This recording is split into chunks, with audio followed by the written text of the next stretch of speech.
Islam, peace and love. We are here live once again for the Tuesday class, the Tuesday Canaanland Moors class. We want to send a big shout out to all the Moors out there that's studying the truth about their nationality and birthrights. We want to give a shout to all the active Moors, the Moors who are taking this information to the hedges and the highways by any means necessary to make sure that the people are in tune or at least in contact with this information. We, of course, have to, before we do that, let me just get something.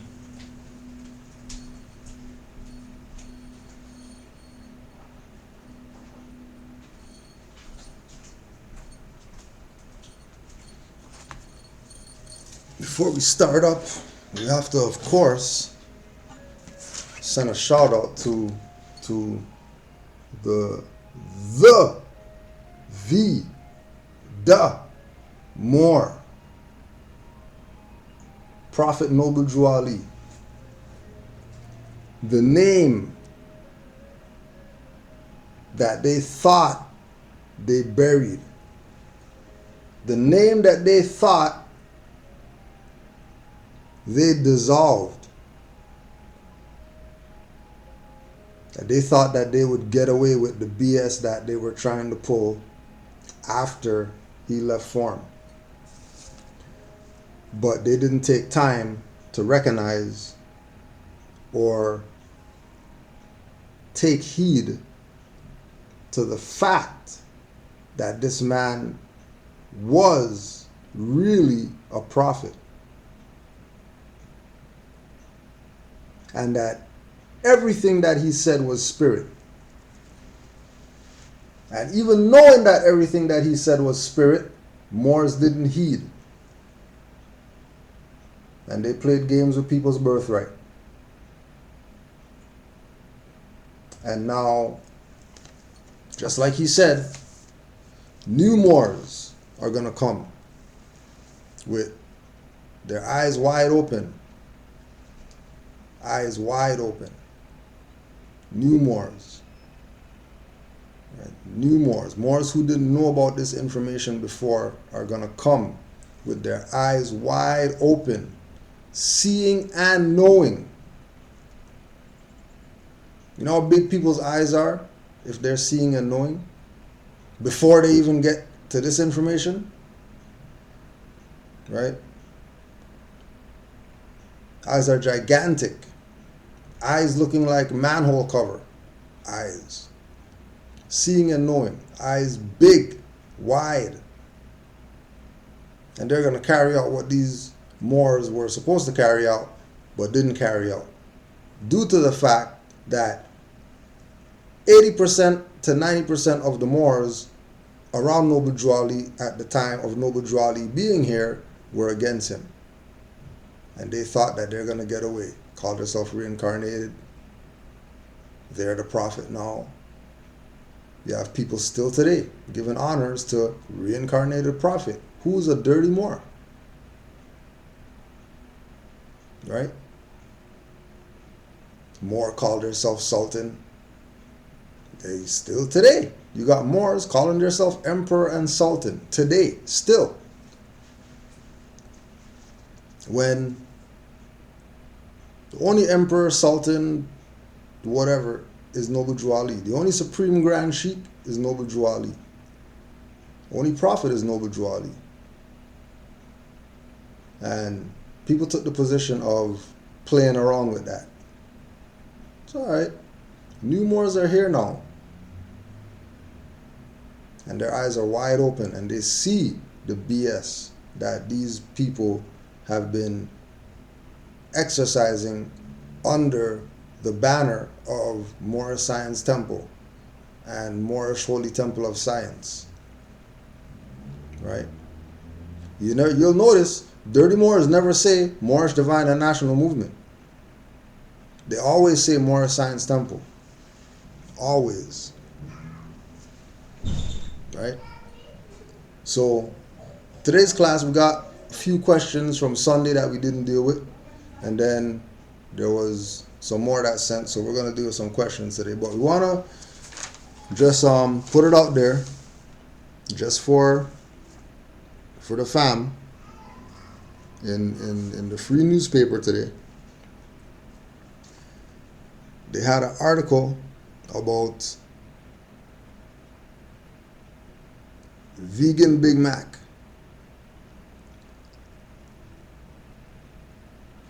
Two non-beef patties.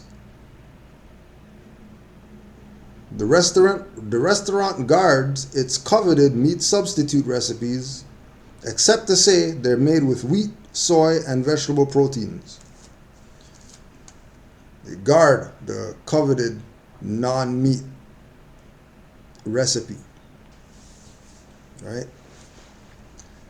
Got their special sauce.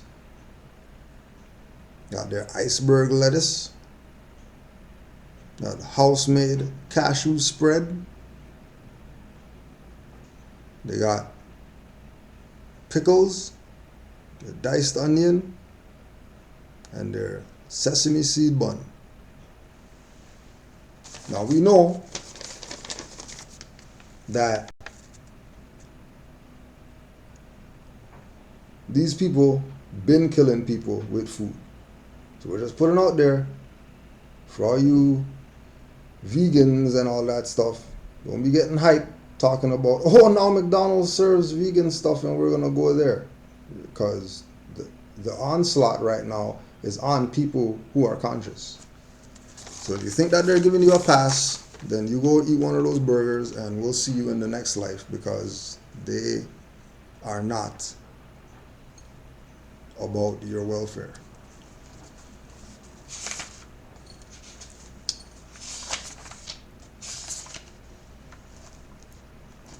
May 21st, for all the Moors in Canaanland.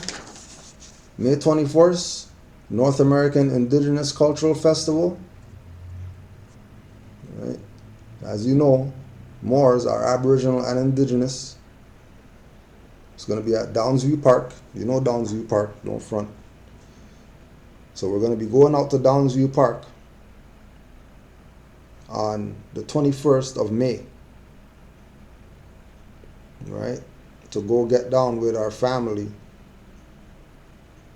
out here, because we never get to see them because they're always on reserves 500 miles away from where we live. So we're going to go hang out with the family on this day and guarantee, we'll have something for the people with regard to how this went. All right?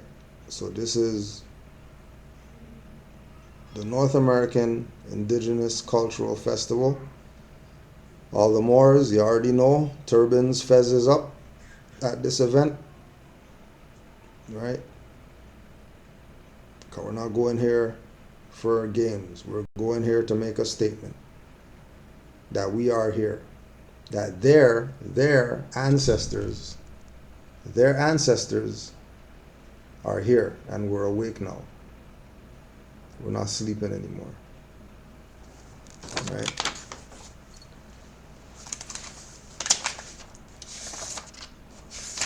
That night, May 21st, the second installment of the Unity Summit, the Canaanland Moors Unity Summit.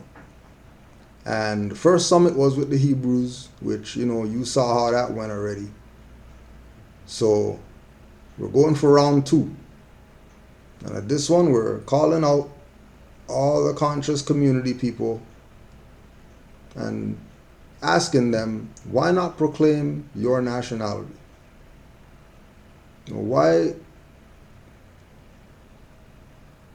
What kind of beef you got with your nationality that you're not going to claim it? We just want to know from the conscious community. So we're asking all of them to come out. This is not a debate. This is not a challenge of, schools of thought and all that BS. This is a unity summit for us, the Moors in Canaanland, to get some answers from the conscious community as to why they want to stay black, Negro, colored, African, Canadian, African, gods of whatever, black Asiatics, whatever else they call themselves. We just want to know so we can maybe clear up some misconceptions that the so-called conscious community has, so that maybe they'll get down with having a nationality. And again, like we said, this has nothing to do with taking you out of your element.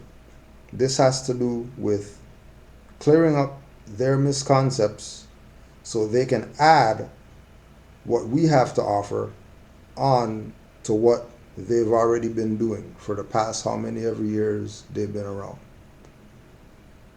So it's going to be the 21st of May, 2016, 6 p.m. to 9 p.m. So remember, we're going to go deal with the Aboriginals, the Indigenous people, and then right after that, we're going to go deal with this. Right? Oakdale Community Center, 350 Grand Ravine Drive, room number 2. So we'll see who comes out. You know what I mean? And whoever comes out, that's who we're going to be working with, dealing with, whatever. Right?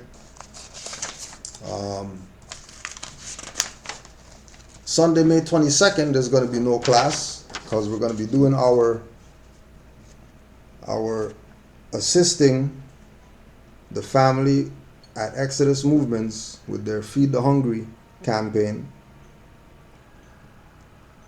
So all the Moors in Canaanland, all the Moors online, Sunday, May 22nd, we are not going to be having any class. We're going to be at Feed the Hungry. And the Feed the Hungry campaign, this is the 20th Feed the Hungry. 20th one. So they've been around. They've been doing work. And for the record, this was founded by a Moor. Right? This was founded by a Bay. Right? So this is a Bay's event. And when the Bay calls this event, we get people from all over the city that meet up at Dundas Square with their bags of whatever, their food, their trucks of soup, whatever like that. And we walk around downtown. We go to some shelters where we see people on the street, pop bags, give away whatever we got. Clothes, food, toothbrush, soap, whatever, toothpaste, socks, anything that we can give away, we give away. And again, you know what I mean, we're asking all the Moorish Americans to be at this event, make their presence felt. Let's get these turbans and fezzes on the street. Let's get them on the front line so the people can see what we're about, not just hear about what we're about. Speaking about hear what we're about, got a call today from one of the chaplains at one of the jails out here. And this is the second call that I got from her, because she's being bombarded by quote-unquote inmates at this jail about wanting to know more about the Moors and Moorish history.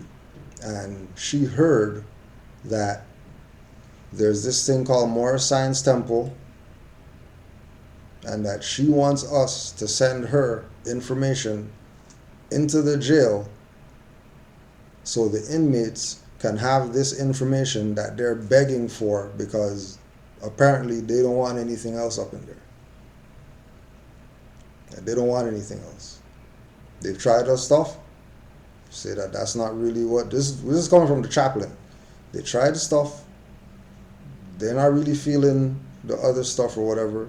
They heard about this Moorish thing, this she doesn't even know what to call it, but she knows that it has to do with something with them, being better people and raising their moral standards and stuff like that. The chaplain. She's a sister, by the way. Right? So she said that she wants to get some info. Please send her stuff. Practically, begging. We did let her know that stuff's already in the mail. We already sent it. It's probably sitting in you guys' mail room, because, the whole objective of having somebody in the institution is to keep them in the institution. As soon as people stop coming back to the institution, they become unpopular. So excuse the mail room, but, they might be holding the stuff back a little bit. If she's called 2 times in a week to find out where's the stuff. Right? Oh yeah, this last one. I have to show this one from far. But there's this one right here. And then right there, Jesse Jackson, Messy Jesse. Just want people to know that he knows what's up. And then you could see by these guys right here, aprons and stuff, they're letting you know what this is really about. So there's Messy Jesse with his fez on. Just letting you know that if Messy Jesse knows, then all your black leaders know. And all of them been selling you out to the highest bidder. That's why they got $60 million plane and you riding the bus or whatever.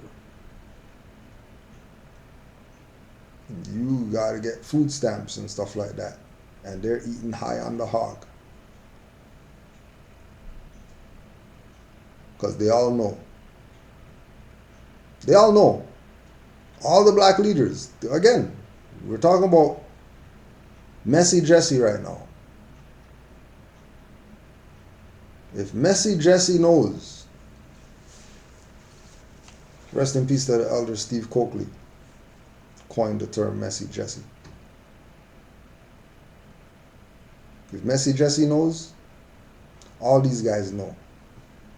Because he's high-end black leader.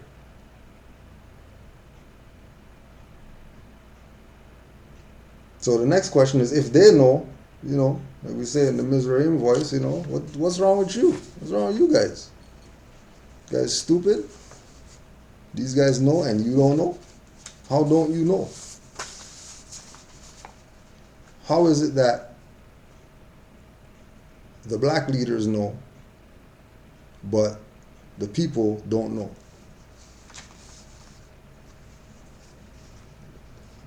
Gonna do your research on the American Colonization Society.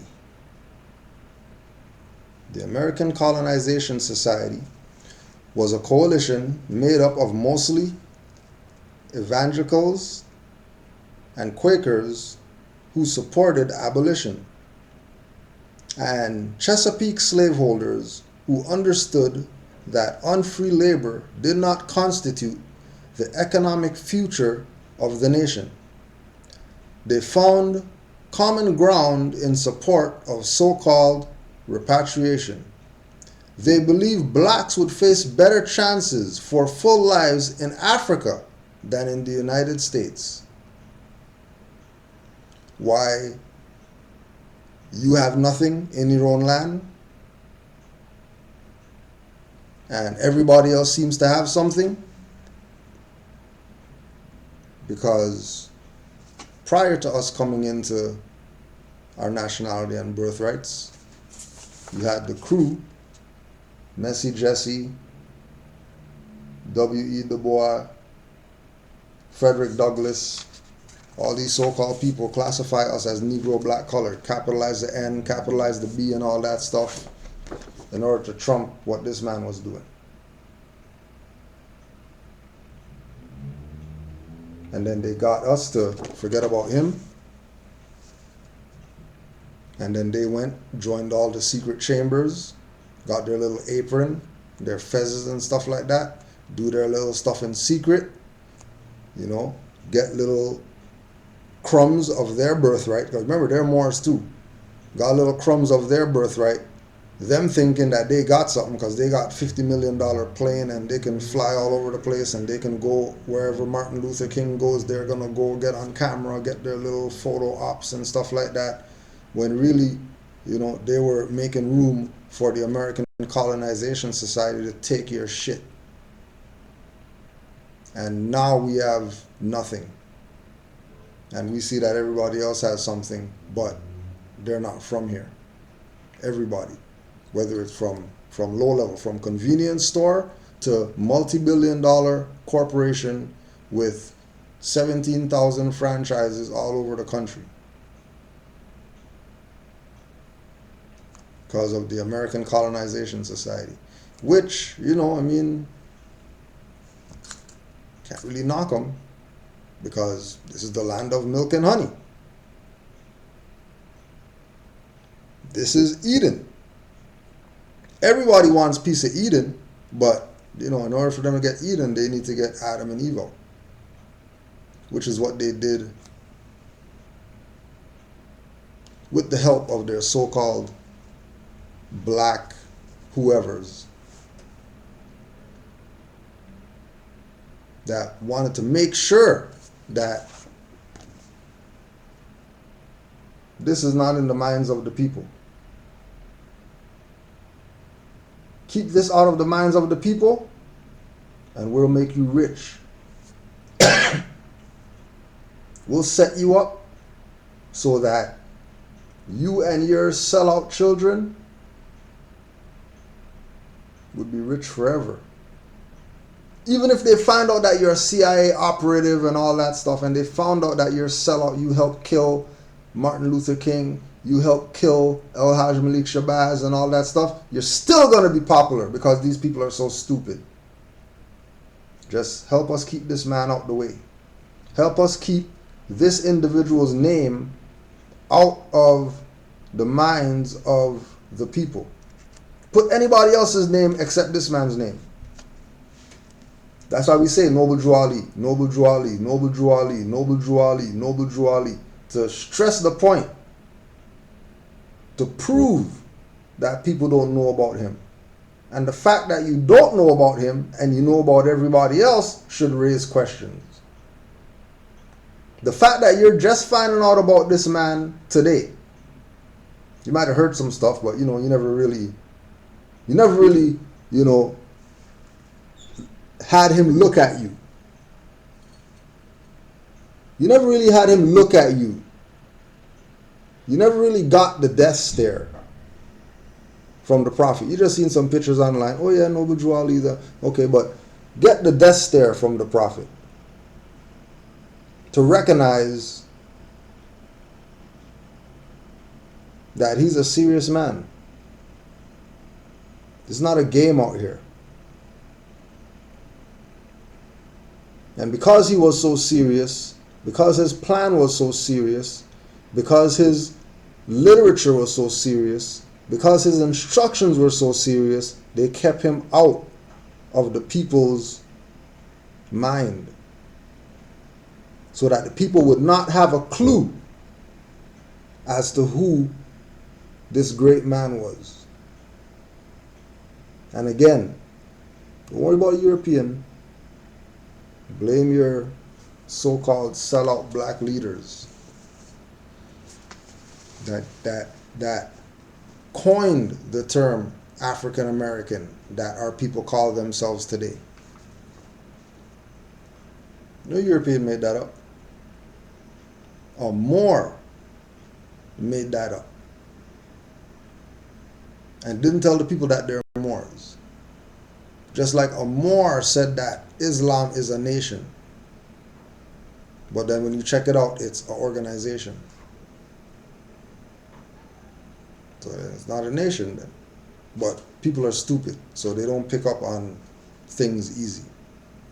Right? They need to be beaten in the head 500 times with the same thing in order for them to even get a small percentage of what the point is. The slaveholders opposed state or federally mandated abolition, but saw repatriation as a way to remove free blacks and avoid slave rebellions. From 1821, thousands of free black Americans. No. If they, in 1821,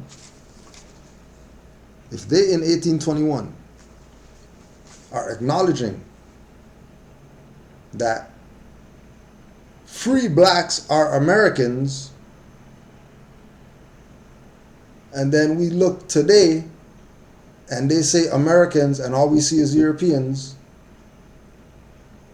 that shows, that proves that there was a transfer of power. In their own stuff, it proves that there was a transfer of power. Because in 1821, they knew that the free blacks were Americans.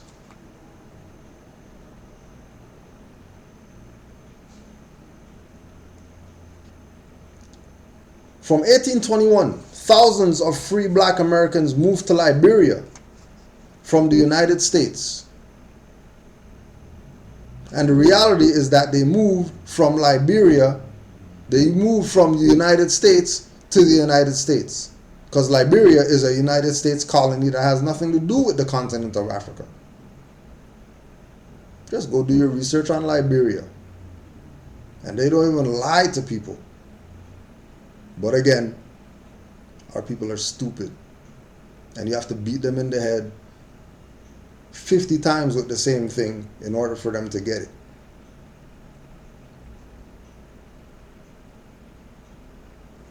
Over 20 years, the colony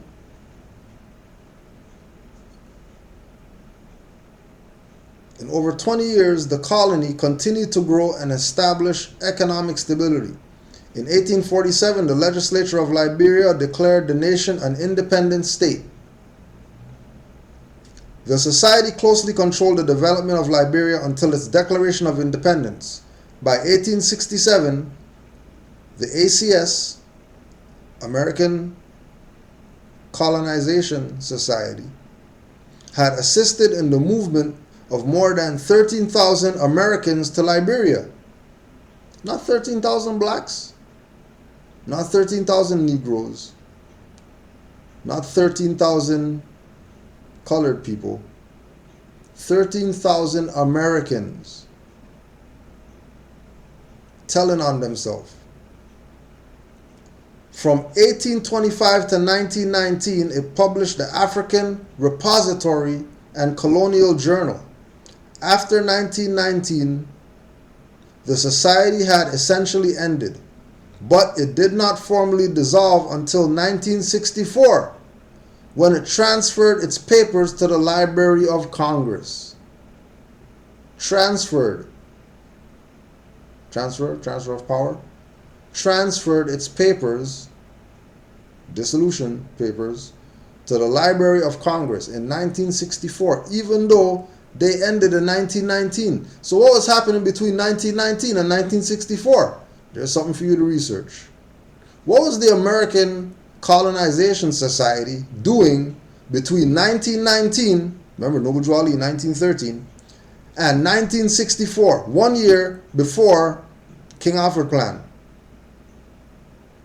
that came out and released all this information about how they colonized this land and how they're going to move forward in colonizing this land under the guise of quote unquote, military, martial law, New World Order stuff. Right?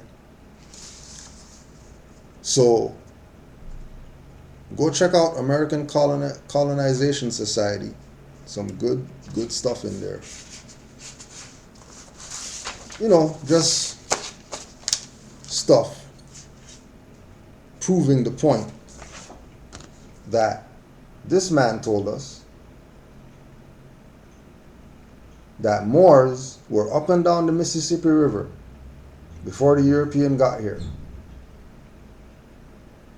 That Moors, you are from Missouri. No, we're not from Ghana. We're not from Nigeria. What do you mean we're from Missouri? What do you mean by that? Oh, it means that we're Aboriginal and Indigenous.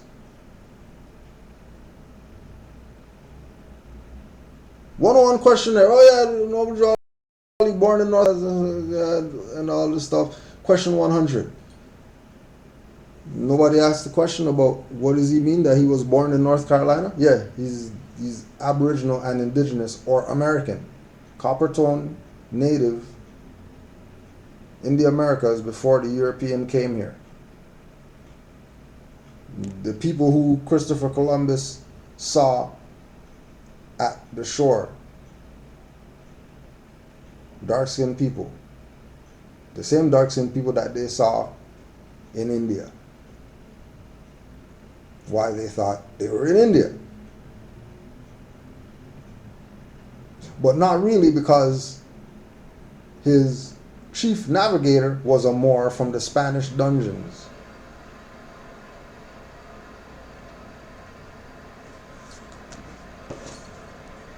Lincoln's Panama Plan.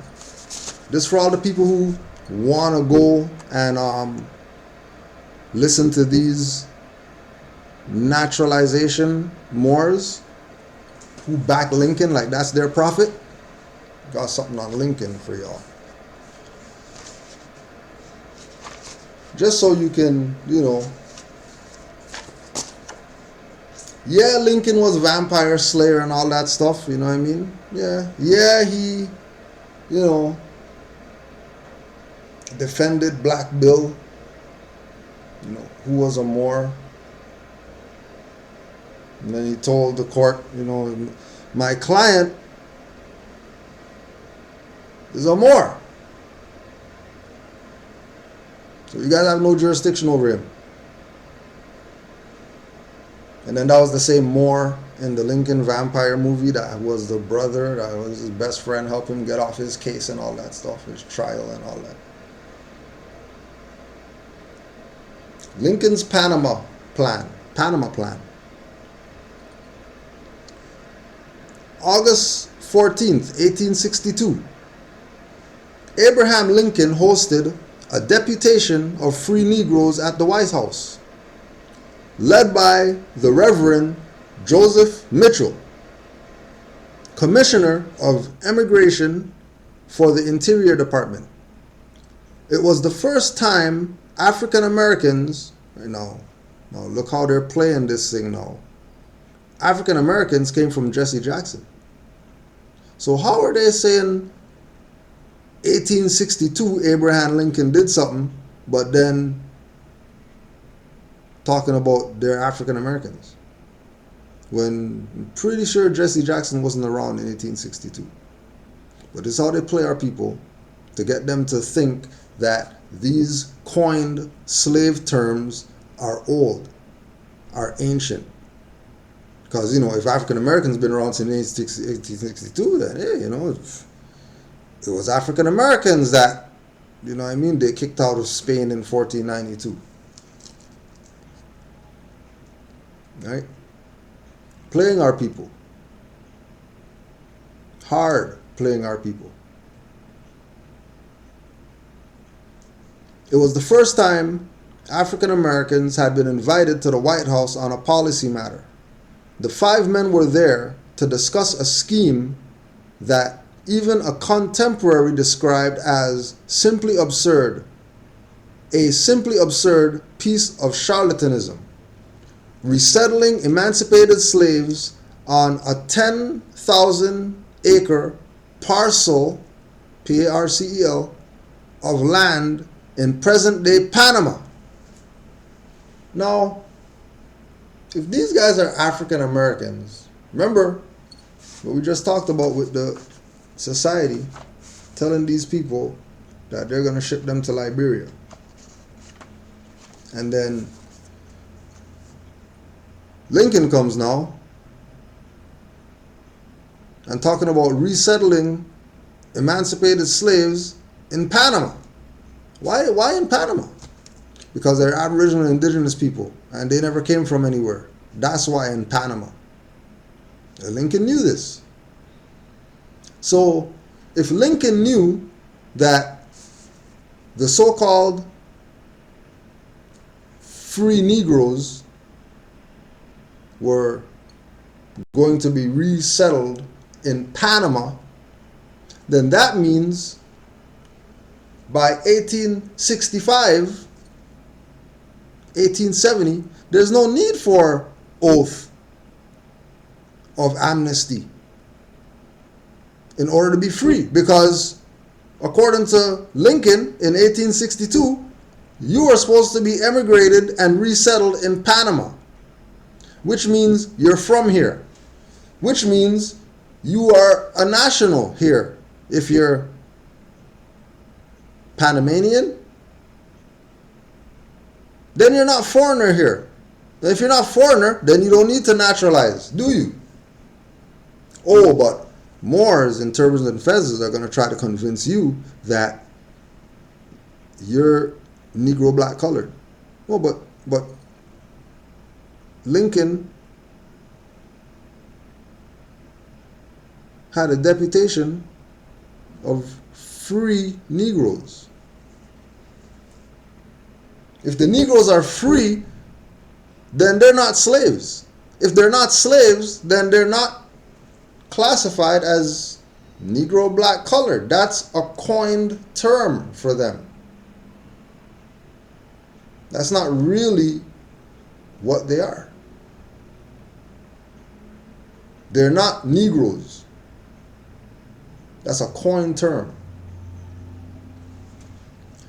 Lincoln immediately began filibustering his guests with arguments so audacious that they retained the ability to shock a reader 150 years later. You and we are different races, he began, and have between us a broader difference than exists between almost any other two races. The African American race suffered greatly, he continued. Now, this is a quote. Now, they're quoting that Abraham Lincoln said African Americans in 1862. They're quoting this now. This is a quote that they're saying he said.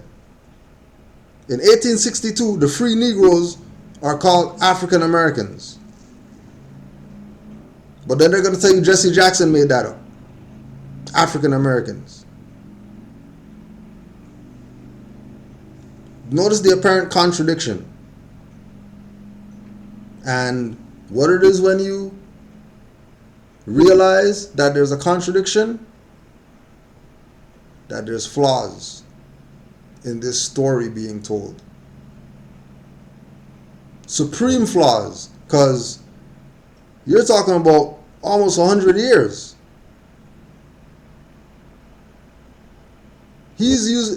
Abraham Lincoln's using a term that came 100 years later.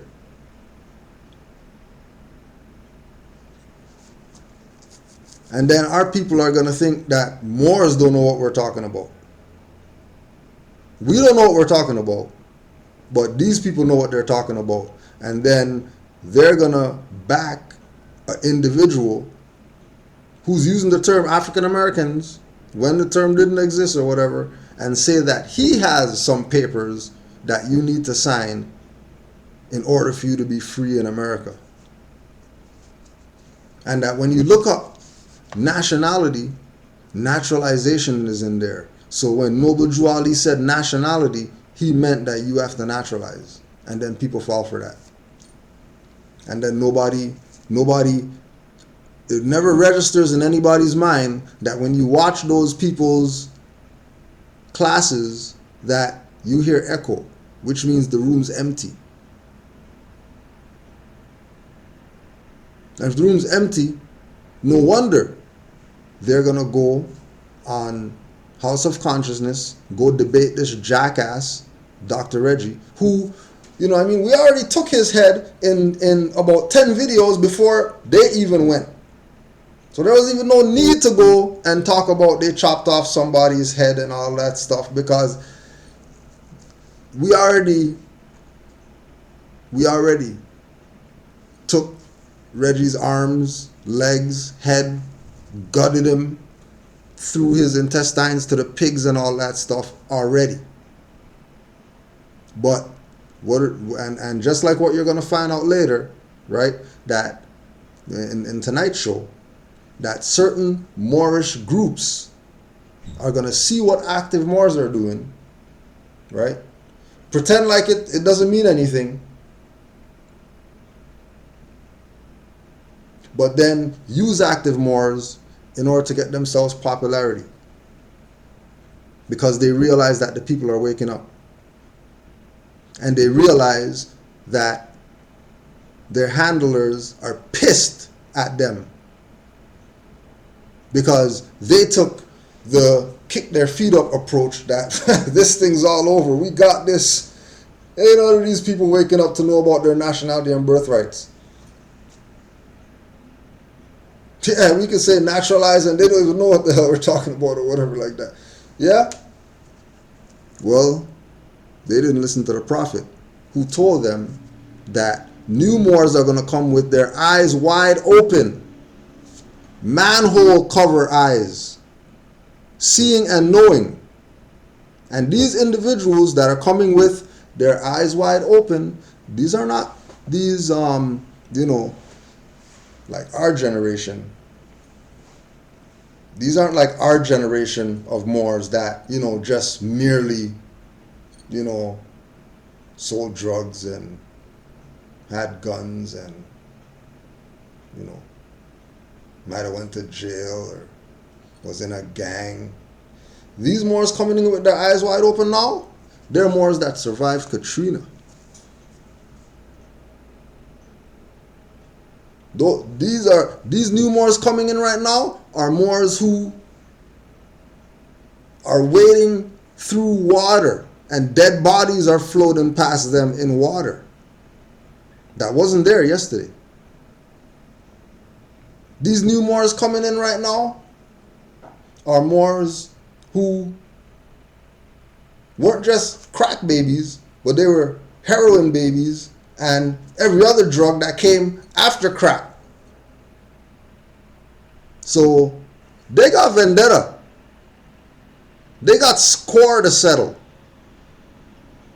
And they're not going to play the laid-back approach of not going and checking some of these people personally.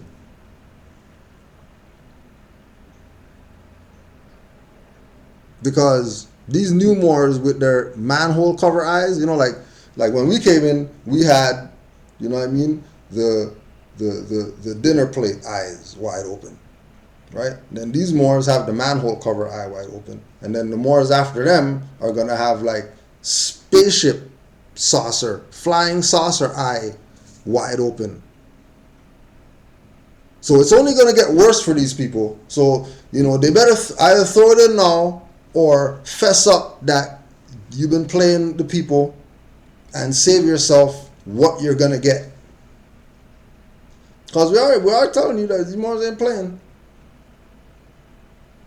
These new Moors coming in, they're not playing. They're not playing that little stuff, passive stuff, like what, our generation of Moors that came in were playing about, this dirty Moors, will it be light, we'll just talk about them. No, these people are going to come check you. So keep playing. Keep thinking that this is a game out here. These Moors coming in do not think that this is a game. They think that they got robbed. And they're starting to realize that it ain't even the European that robbed them. The Europeans late robbing them. There's people prior to European that they need to go check before they check the European. And they're not playing that stuff about, oh yes, oh well, he did dirt, but that's my brother, so we're gonna, we'll give you a pass or whatever like that. And going down like that. Just told you, these brothers that are in prison, they're not no, 40-year-olds or nothing like that. These are young bucks that are in prison that want this info. These are young people that got caught up in stuff that they shouldn't have got caught up in, that want this info in the prison.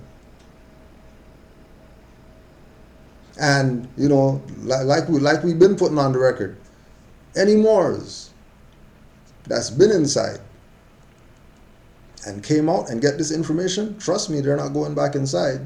And one, they're not going back inside. Two, they don't care if they go back inside because they don't fear in there. What do they care about going to jail? Like, what do they care about going to jail? They don't fear no jail. They don't fear no prison. Prison's home to half these youths out here. That's second home. Because out here sucks compared to in there. In there, all their boys are in there. Out here, they're coming out here to nothing. So, you talk about Noble Drew Ali, divine warning? You put times 99999 on that, and then give that to Dirty Moors and let them know that their stuff's coming. And back in the day, you say, take no shorts. But these guys are not taking no shorts. They're not taking no shirts. They're not taking no socks, no shoes. They're not taking no skin, nothing. It's over. So it's best they, start recognizing what they did wrong and start repenting for their sins. Because these new Moors coming up are going to be judge, jury, and executioner.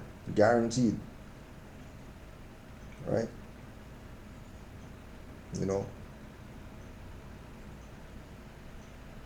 Like, what it is to have to take your grandma and put your grandma in a fridge and float her to somewhere over where there's land or whatever like that. We don't know about those ones from the city. We don't know about dams breaking and stuff like that. We don't know about those stuff because we're in the city. We're on highland. So even if there is water, maybe your basement might flood and that's it. We're not getting no, house underwater and you're on the roof for days. On the roof. We don't know those ones. These individuals know those ones. And many of them vow that ain't happening again. Because they have a different mindset now. Right? Their survival instinct is freaking up here. They don't have some, stock the fridge survival mind state. That's not their mind state. Right?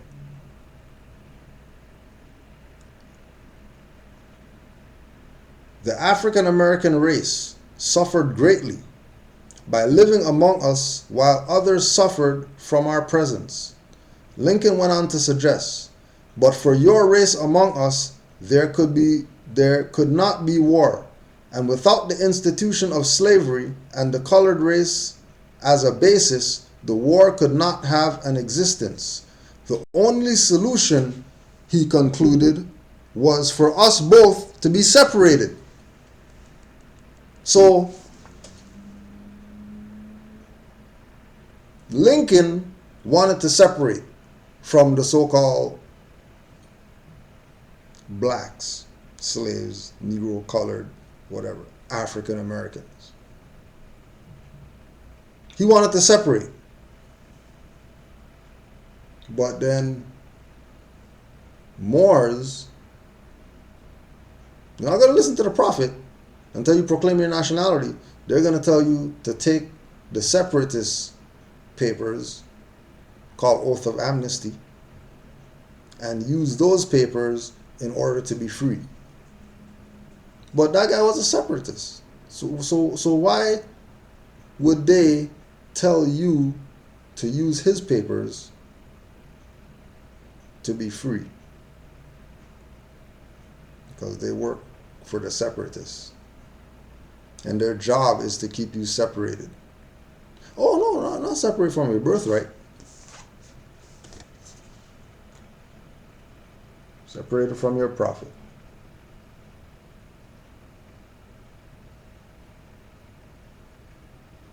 Because they know what he brought was plain and simple. It's not advanced. It's not rocket science. With us, all members must proclaim their nationality. Real simple. What's your nationality? He told you, Moorish Americans. Bam, there it is. That's it. Now go out and be Moorish Americans. Yeah, but what's the most important thing that the Moors did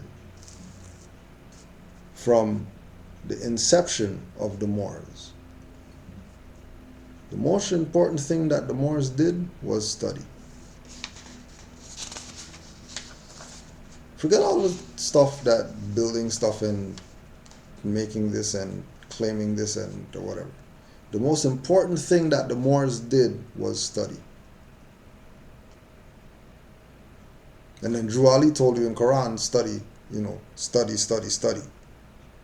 And when you studied, which is 4 studies, and then you want to study next, it's 5 studies, I would reply, study yourself.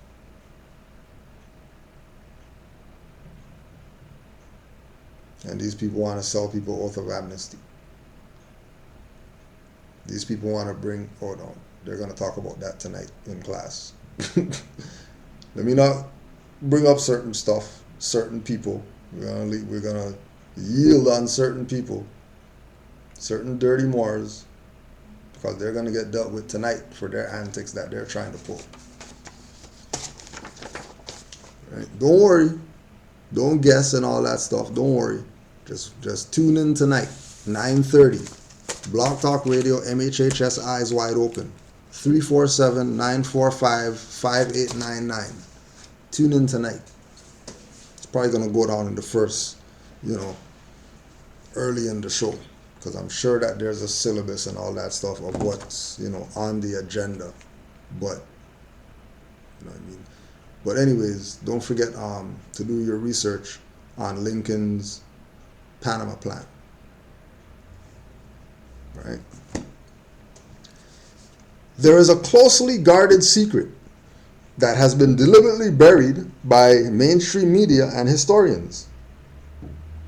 After the Civil War and during the war, millions of freed black people were funneled into concentration camps in America and killed through forced starvation and other means.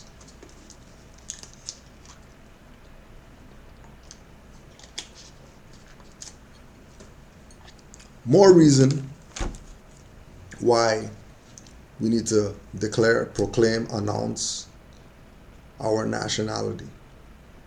Because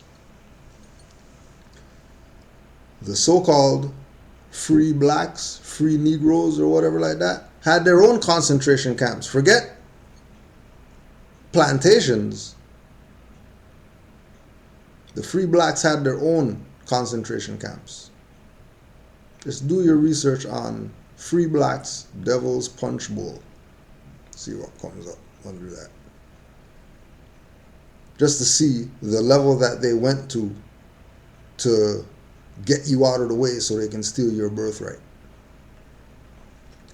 Many of these locations were called contraband camps, and they were hastily built internment camps that were generally in proximity to Union Army camps. One gruesome camp in particular was located in Natchez, Mississippi. The Devil's Punch Bowl is a place located in Natchez, where during the Civil War, authorities forced tens of thousands of freed slaves to live in these American death camps. Researcher Paula Westbrook, look her up because she got some interesting writings on this stuff right here, said that the Union Army did not allow them to remove the bodies from the camp. They just gave them shovels and said, bury them where they drop. This is the freed blacks. We're not talking about plantation blacks right now. We're talking about the freed blacks. When the slaves were released from the plantation during the occupation, they overran Natchez, and the population went from about 10,000 to 120,000 overnight. From 10,000 to 120,000 overnight.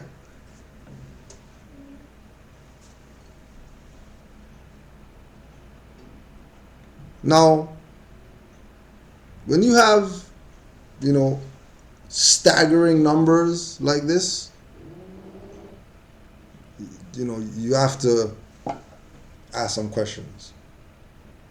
When you have staggering numbers of millions of people brought from Africa on slave ship, you gotta ask some questions. That's just what it is. You just have to, because these numbers are just too staggering, right? And then all day, right? Been home, it's about 5 o'clock or whatever. And now they decide to start drilling. Now, who drills at 8 o'clock? Right? So they decided to build an encampment for them at Devil's Punch Bowl, which they walled off and wouldn't let them out. Don Estes, former director of the Natchez City Cemetery. So make sure you go check out what Don, right, the former director of Natchez City Cemetery, Don Estes, E-S-T-E-S, and see what he says.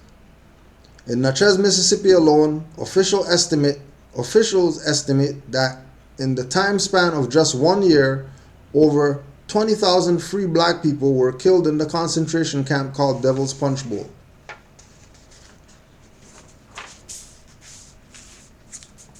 And then you're going to go look up a book by Theodore W. Allen called The Invention of the White Race. Theodore W. Allen. The Invention of the White Race. And we're just going to read an excerpt from that. Quote unquote, there were no white people there. Some scholars concerned with the problem of the origin of racial slavery have emphasized that the status of the African Americans vis-a-vis European Americans in the 17th century Chesapeake can only be fully determined because of a deficiency in the records of the early decades. Others, by reference to Virginia statutes, assert that the differentiation of the status of African Americans and European Americans can be determined as beginning only about 1660. I would like to suggest that the matter can and ought to be resolved by recognizing that the record taken as a whole makes apparent that the relative social status of African Americans and European Americans at the time can be determined to have been indeterminate because it was being fought out in our society's first living cell. In the context of the great social stress of high morality, the monocultural economy, impoverished, and extremely high sex ratio, all of which ills were based on or derived from the abnormal system of chattel bond servitude. When the first Africans arrived in Virginia in 1619, there were no white people here.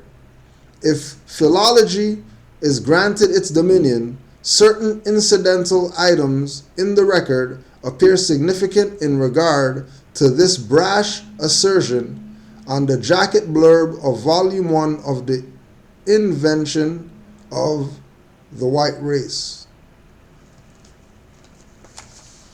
So let's check that one out.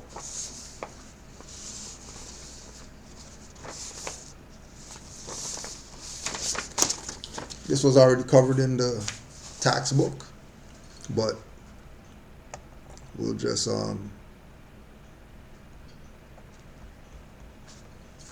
put this out. If you haven't seen it, you can go to on YouTube, should be on YouTube. Former IRS Director Steve Miller testifies that income tax is voluntary. The federal income tax is about control, not getting money for essential government operations. It's a class war. It's about keeping the working class poor under the heel of the rich. No one is really trying to hide the fact all that much, if you care to look. We have to maintain the confidence in this system because it's a voluntary system of the payment of our taxes. You call it confidence, or you call it blatant deception and fraud, depending on your perspective. Remember, none of the money unlawfully hoodwinked and extricated out of people by the IRS goes towards paying for essential services, as the Reagan-initiated 1984 Grace Commission concluded and reported. 1984 Grace Commission under Reagan. Former IRS Commissioner Margaret Milner Richardson admitted that the public bashing of the IRS may ultimately have some impact on our self-assessment system. Former head of Alcohol and Tobacco Tax Division of the IRS, Dwight Avis, said, "Your income tax is 100% voluntary, and your liquor tax is 100% enforced taxed. Now the situation is as different as night and day." Justice Hugo Black declared in United States versus Carriger, "The United States has a system of taxation by confession." The United States has a system of taxation by confession. Your tax return is your confession, and by filing one, you cede your Fifth Amendment right to not incriminate yourself. Our system of taxation is based upon voluntary assessment and payment, not upon distraint, ruled by U.S. Supreme Court in Flora versus United States. Distraint means seizure of property.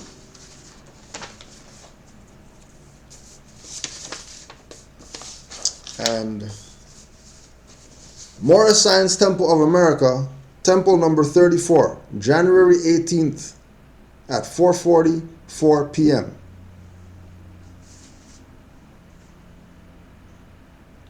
Temple number 34 is proud to extend our congratulations to Grand Sheik Brother D. Clark L., Temple 54, Bronx, New York, as his sister, Darcel Clark, is elected and sworn in as the first female to serve as Bronx District Attorney. Praise Allah for this inspiring demonstration of excellence and citizenship. Note, G.S. Clark L. is also heavily involved in his community, serving as a police officer for years and recently making detective. The Prophet showed and proved his intention to make us better citizens via his political activity in his time, including working to elect officials like Oscar de Priest, and we are following the footsteps of our holy Prophet to a destination that is not unknown. Praise Allah for this inspiration. And you could just go to Bronx inaugurates Darcel Clark, first black female district attorney in the history of New York.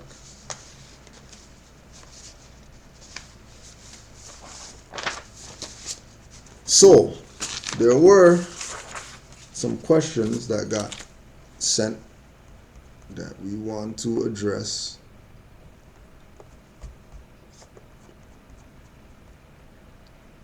Then there was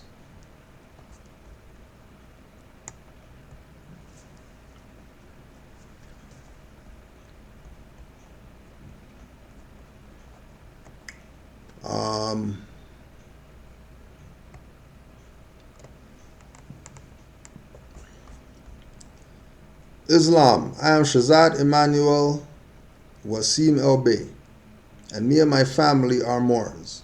Ever since I had a run-in with the municipality agents regarding a traffic stop that led up to several misdemeanor trunk charges attached to the straw man, because in the midst of going to school I had things still relating to the straw man, but I was still in the year time frame to get all things switched over.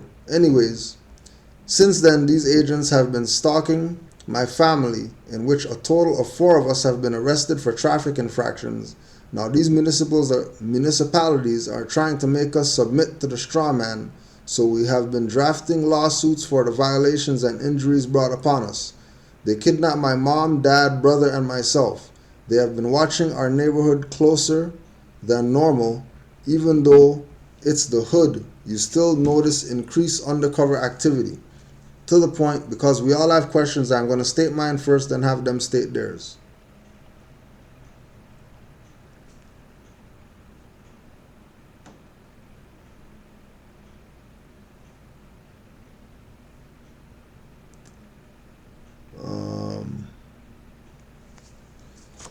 If the Magi will not allow to answer to our free national name when you already sent a special appearance notice, then claims you're not there when you are talking to them, states if you don't answer to the name your mother gave you on your birth certificate, then orders a warrant for arrest and says, I'm not threatening you, I'm promising you. Then later she retracts the warrants because by the time we got to their tribunal, it was already a pre-trial, as if a plea was put in without my consent, nor arraignment, nor anything. I questioned the status of the court and the public defender, in which I stated I didn't know neither was representing me, and what's his status for the record. Now the original warrant was taken back and another court date was set for the issue after I was able to escape their building in fear of my life, because they were threatening my life and liberty. And I'm not a drug dealer, I don't steal, I don't rob, I rarely go out. Now if I'm correct, isn't that double jeopardy? Yes, it is double jeopardy. But what we keep failing to realize with these individuals that call themselves whatever they call themselves, what we fail to realize, what we fail to accept and acknowledge at all times, no matter what the situation is, no matter who's right, who's wrong, or whatever like that. Bottom line, when you're dealing with them, bottom line is that you are always, at all times, especially when you're dealing with tribunals, peace, policy enforcers, IRS, children's services, whoever is coming at you or making claims, they are always working under color of authority, color of law, color of office, color of title, and colorable. Always. They always have colorable clause, colorable invocations of jurisdiction, colorable claim, colorable imitation, colorable pleadings, colorable transactions, and in the broad sense are just colored. Color of authority. That semblance or presumption of authority sustaining the acts of a public officer which is derived from his apparent title to the office or from a writ or other process in the hands apparently valid and regular. Apparently valid and regular. Color of law. The appearance or semblance without the substance of legal right. Color of office. An act unjustly done by the countenance of an office, being grounded upon corruption, to which the office is as a shadow and color. A claim or assumption of right to do an act by virtue of an office made by a person who is legally destitute of any such right. Color of title. The appearance, semblance, or simulacrum of a title, also termed apparent title. Any fact extraneous to the act or mere will of the claimant, which has the appearance on its face of supporting his claim of a present title to land, but which for some defect in reality falls short of establishing it. Now, when we say, when we're dealing with those people with their little tribunals and stuff like that, and they start abusing these colorable positions that they have, right? We cannot, if you say that you're standing up on nationality and birthrights, then stand on nationality and birthrights. And whatever those people do, let them do, because they're probably going to do it anyways. But this is why we tell people that you can't come into this information. You can't come into this information with the mentality that I had court and I sent a special appearance and then they didn't recognize it, but you know, it was sealed and I had witnesses and they're colored. Why would they acknowledge the de jure? They're colored. Their office is colored. Their title is colored. Their cause is colored. Their claim is colored. Their law is colored and their authority is colored. That's why we, in coming into this information, right? In coming into this information, one of maybe, there was 3 main videos by Taj Tariq Bey that we watch over and over and over and over and over and over and over and over and over and over and over again. The 2 driver's license fraud videos and the divine warning to the nation videos. Because the bottom line in dealing with these people is that they are colored. They're not the government. We're the government. But we've been so Negro, black, and colored that they're assuming we're Negro, black, colored. Why? Because as soon as we walk in there and we're thinking that, oh yeah, I sent this paper, and that's gonna get them to, they already know that this person doesn't even have nationality here first. Whereas if you go and you watch Canaanland Moors, My Name is My Name with Brother Lanray Obey, who got kidnapped, right? Who did 8 years in the federal penitentiary for a crime that he didn't commit. Did 8 years in the federal penitentiary. He begs them to arrest him if they want to pull their color of whatever. Because bottom line, he's standing on his birthright. Period, point blank.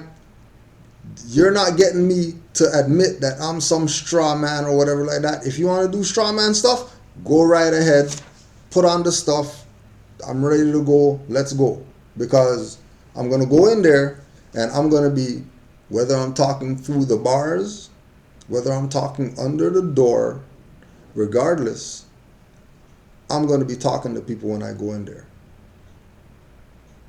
And they rather have him out here. Like we said, he got kidnapped. Not, you know what I mean, trying to fight something or anything like that. They straight kidnapped him. First thing, went on a hunger strike. Sorry, I'm not eating you guys' stuff. I'm not drinking you guys' stuff. First thing, as soon as he went up in there, automatically that has them on high alert, because where's his mind frame at that he's going to come in here and not eat anything, drink nothing? Where's his mindset at? Second, he doesn't fear them. He doesn't fear get arrested. He did 8 years for something that he didn't even do. He did 8 years. 8 years of his life got taken away because he was in federal penitentiary for a crime that he didn't commit. We're not talking about some driver's license and stuff like that. They say that you might get life for something he didn't do. All right, whatever. When I come out, you guys are when I come out. And then he got out. And now, because he doesn't fear them. Why? Because nationality and birthrights for him is here. He just got his nationality card yesterday or day before. He been studying this for past 4 years at least. And he just got his nationality card 2 days ago. When he goes to court, he never sends them papers, nothing. Goes in there, stands on his birthrights from here, not papers. And he's of the mentality, hey, you know what I mean, whatever you guys want to do. Kidnap me, no problem. I'm going to go in there and I'm going to tell everybody in there about this. Why you think Chaplain's calling? Why do you think all these people waking up in prison running to the chaplain about, yeah, we need to get some information on this thing called Moor's history or whatever? Because of Moors who got kidnapped and went in there. Nobody trying to do nothing to them. Brother went into the stuff and they already knew who he was when he went in there. They knew who he was. Yo, are you the guy that the Moors, whatever? Immediately. Round table in the jail. That's the first thing. Once you, no different than you know what I mean? Dogs. As soon as the dog starts barking, you jump, you're getting bitten. Because fear. As soon as you show fear to these people, automatically they're going to attack you all the time because they know that you're scared. All the time they're going to attack you. And then on top of that, they know that this individual thinks that this paper is going to do something. And if you have issues that you've been dealing with them as Negro, don't think that you're going to get this information and then you're just going to throw it on top of, you can't put sprinkles on shit. Talk about ice cream. Like you can't do that. Deal with your nigger issues before you start applying this to your life. Whatever nigger issues you got, deal with nigger issues. Whether it's you gotta do time, you gotta whatever, because again, if you somebody who knows no fear, then fine. Because if you have no fear, you don't care what they do anyways. So whatever. And we're not going to get into this thing about, sue them and whatever, because we learned from Grand Sheik Nature's case back in 2007 that as soon as you sue them, they're going to say diversity of citizenship, and the suit's going to get thrown out. And they're not going to be held responsible. But they might leave you alone because they know that you know how to sue. Now, back then, you might be able to sue and get something to happen. Now, ain't nothing happening. They're making the claim, oh, he's Moor, I'm European, that's diversity of citizenship. Judge like, oh, sorry, diversity of citizenship, throw the suit out. Right? Throw the suit out. Just because it's diversity. Which is really what we want, to be left alone.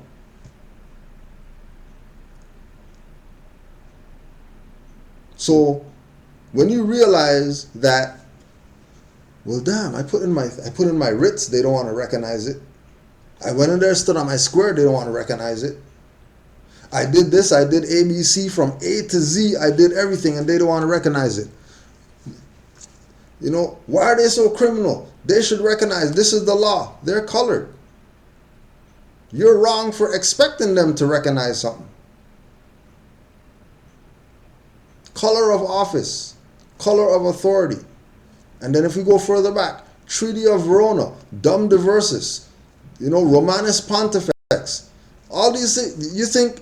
You think Moors during the Spanish Inquisition were putting their status on the record and not getting whatever that they got in the Spanish Inquisition? Oh, you guys are Moors. Oh, sorry about for violating your rights or whatever. No, they still got what they got. Did that stop them from being Moors? Nope. Nope. Why? Because when they realize that you don't have fear, that's what Noble Drew Ali was talking about when he said, you know what, the European's gonna, he'll yield when he looks death in the face. Looking death in the face is looking at you. Death in the face that Noble Drew Ali is talking about is you and that Magi, you and that policy enforcer locking eyes and them knowing that you're not budging from your nationality and birthrights, and that you don't care what they want, what they do. They can bring the gallows out and put your head on the noose. You guys do your thing, because I'm going to haunt you guys' dreams for the rest of your life, and your family's dreams, and their family's dreams, and their family's dreams for eternity. And then we come back here in the next life, I'm going to be the butcher. Because half of them are coming back as animals. Ask the Buddhists for all these violations that they're doing against humanity. Just go ask the Buddhists. So don't get caught up in the earth plane.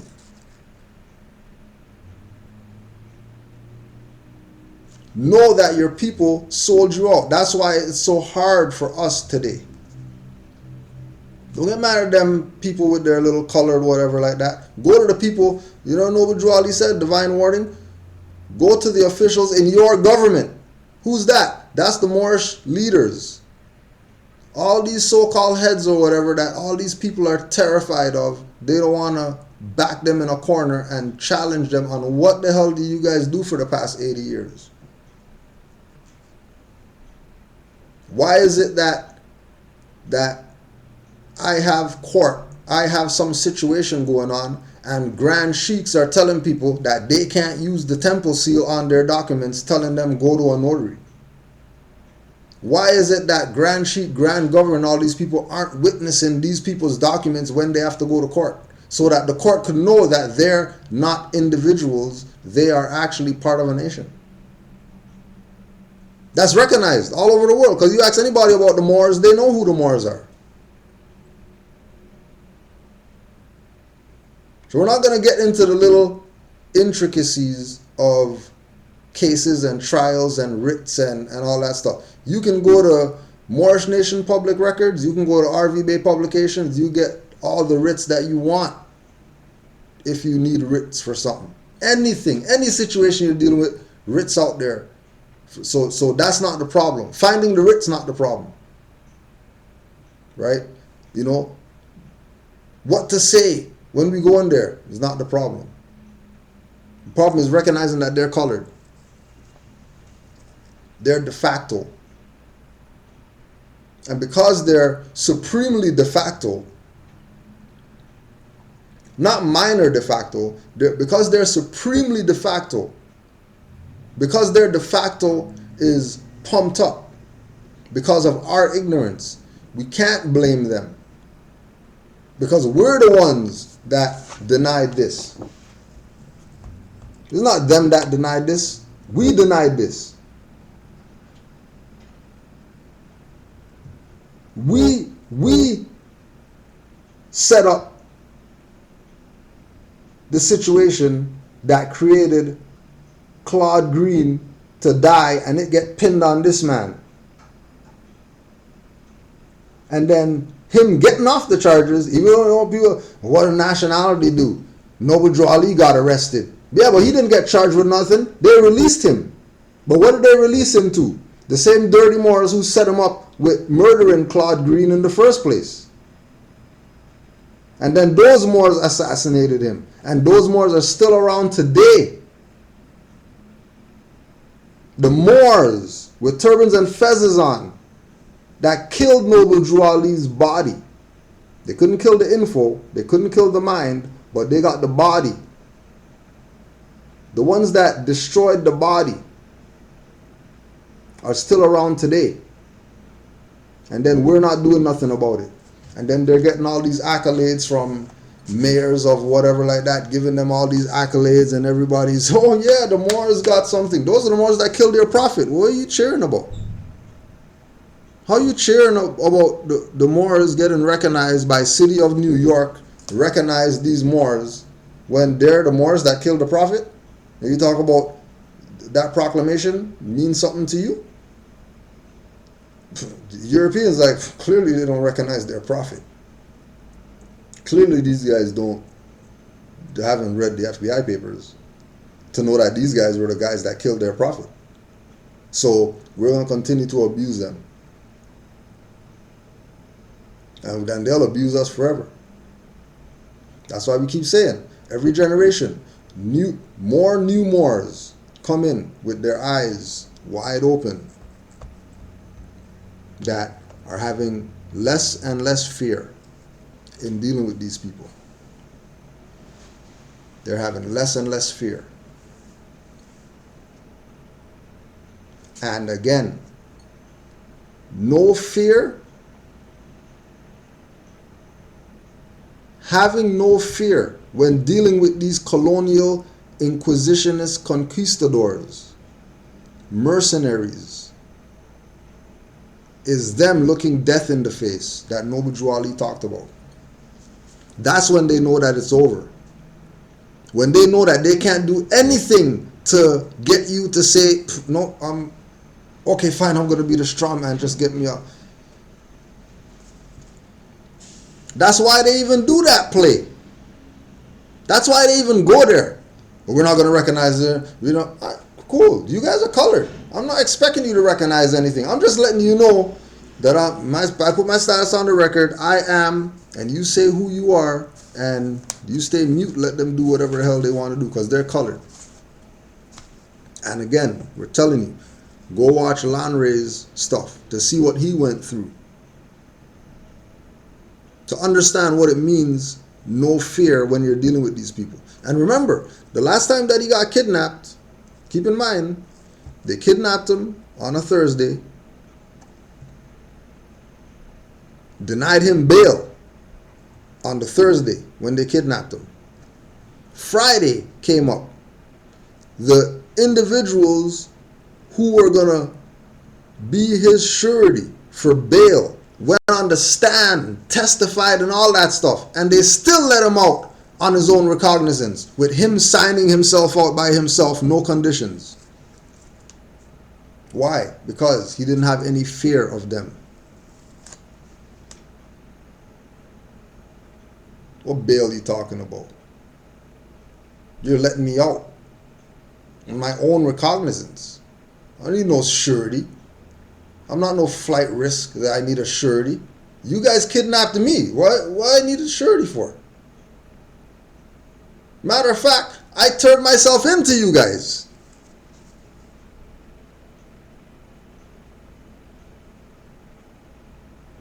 No fear is how we beat them.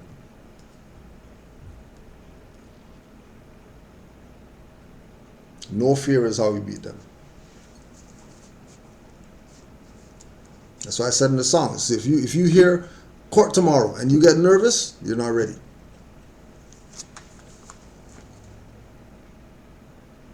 If you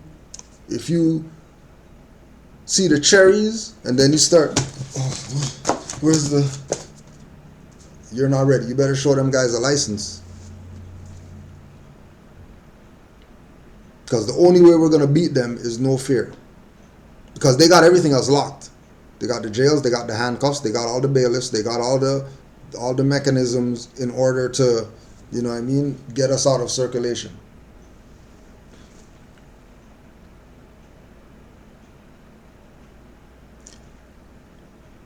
It's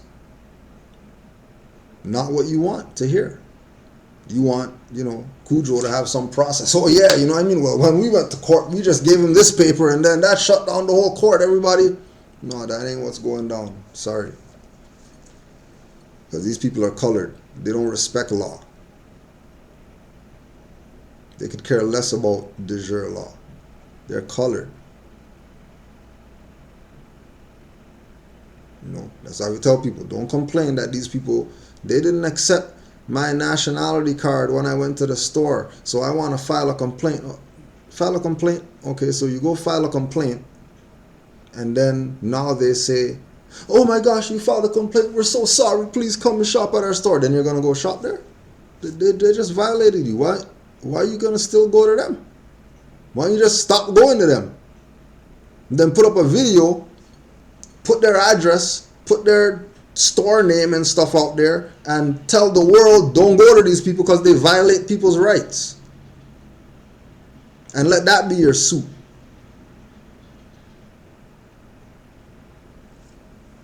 Because, again, Drew Ali said, these people not gonna give up until they look death in the face. And them looking death in the face is them realizing that you don't fear them.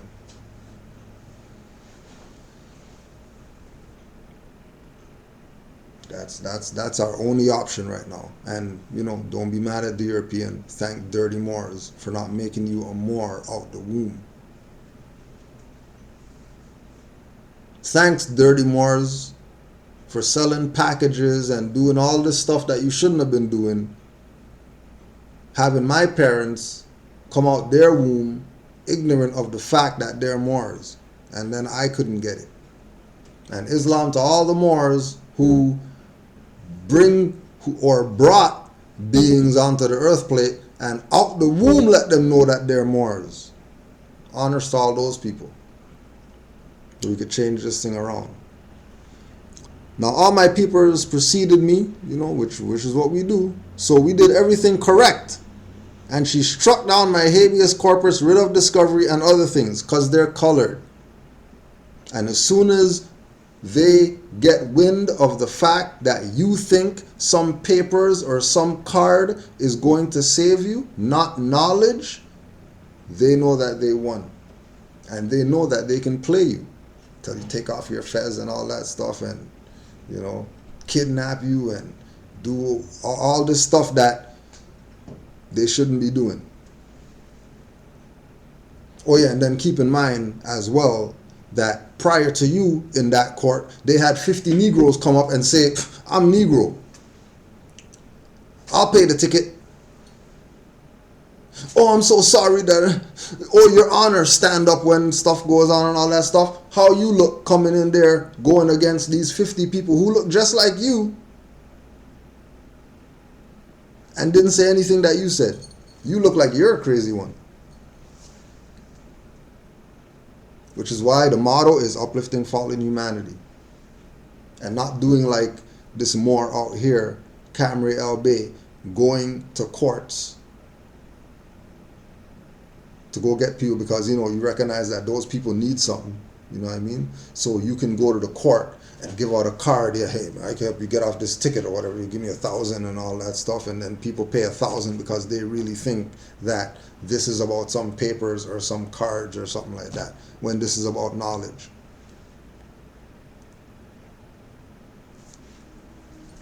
Now, since issuing another warrant, our house was rushed by undercover agents in which another charge of 3 grams of marijuana, right? And then, we're gonna ask the question, what is that so-called house, apartment, whatever under?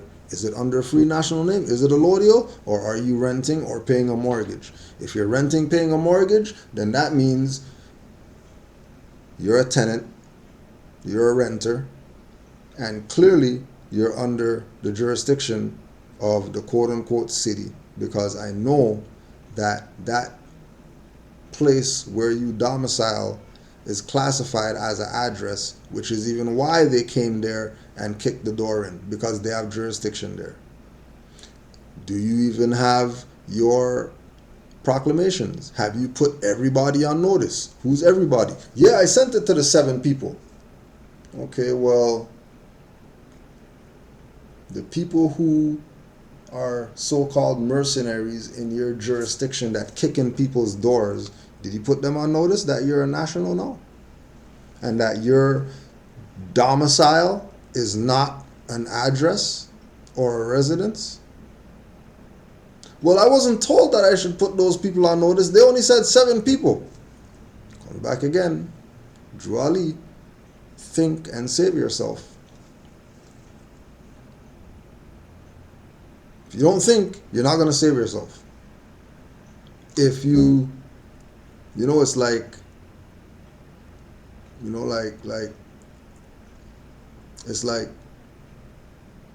it's like Kobe Bryant.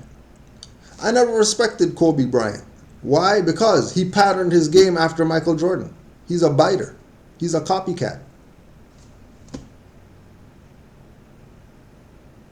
When he first came in the league, he was himself. High schooler that is so good that he got drafted to the NBA and all that stuff. End of his career, he's a Michael Jordan wannabe. He ain't got no props from me. You be yourself. You be another guy. Sticking your tongue out and all that stuff when that guy already patented that. All these moves that this guy came up with, you patent that guy's stuff. I give LeBron more respect than Kobe Bryant. Because at least LeBron's being himself. At least he's being himself. But then again, he's not, because he's going to be in Space Jam 2, which, Michael Jordan coined that movie. Why don't you make up your own movie? Why you got to be in Space Jam 2 riding people's coattails and stuff like that? Biters. But this is what society has let pass. Right? We come from the era where you don't bite.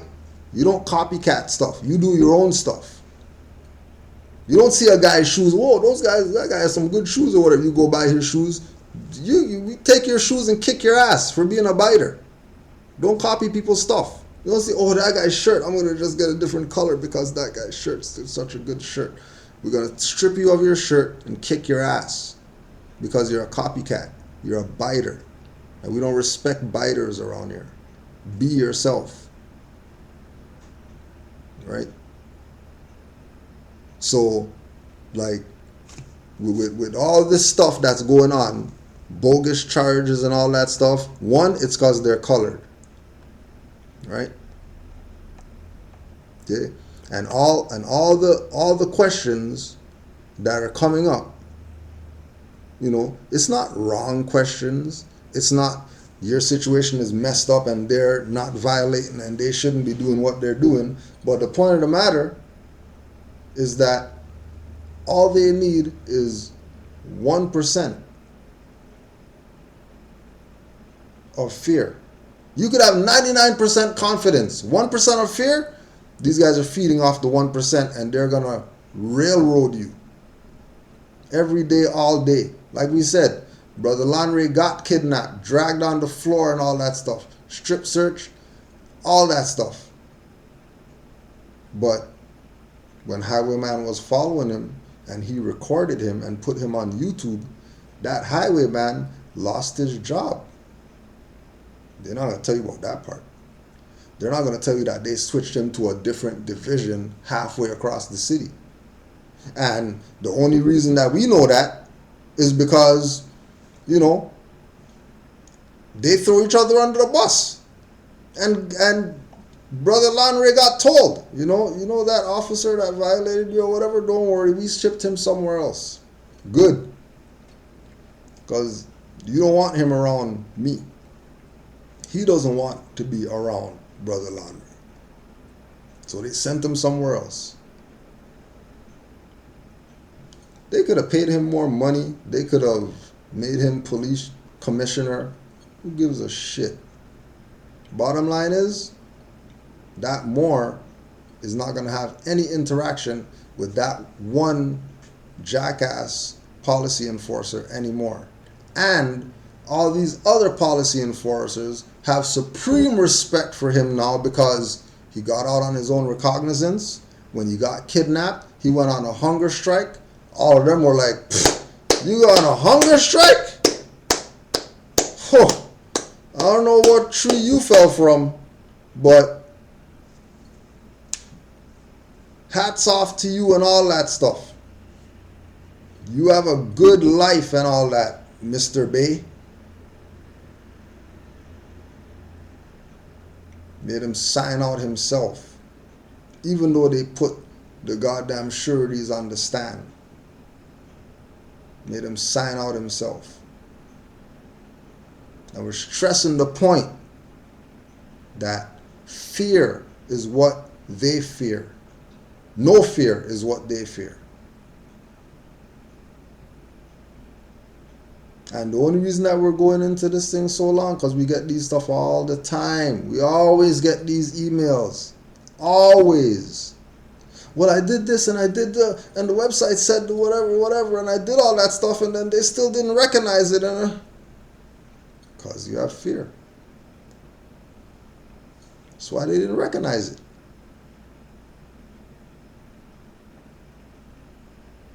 That's why they didn't recognize it. Because they're colored. Remember, just like you said from the beginning, from the first thing, if the Magi, so you didn't say magistrate, you said Magi. So if you said Magi, then you're admitting, you're agreeing with the fact that that individual that's up there is a high priest. So if he's a high priest with a black robe and all that stuff, then he's dealing with energy. He's not dealing with what papers you fill or whatever like that. Papers are irrelevant. If he's a Magi, if we're acknowledging the Magi did whatever, they don't want to accept my papers, they don't want to accept my nationality card, I told them this, I told them that, they don't want to accept it. Why would they accept it? If they're dealing with the spirit world. What's papers and cards have to do with the spirit world? This is how deep this goes. Really think about that. If we're going to say the Magi, right? Now we know that majority of people, right, might not be this individual, but majority of people say that because that's what they hear, but they don't really know the inner workings of why that's said. The reason why that's said, when people call quote unquote Judge magistrate, justice of the peace, or whatever like that, and they say Magi instead of saying judge, whatever, is because we're recognizing that that individual that's sitting on the bench with the black robe is a high priest. And if he's a high priest, then he is not dealing with the earthly stuff that's going on in front of him in that room called court or tribunal or whatever. He's dealing with the spirit world that's going on there. Nothing at all to do with papers, cases, bailiffs, prosecutors, lawyers, defendant, plaintiff. All that stuff is out the window. It's not even in existence if you're saying that that guy's a Magi.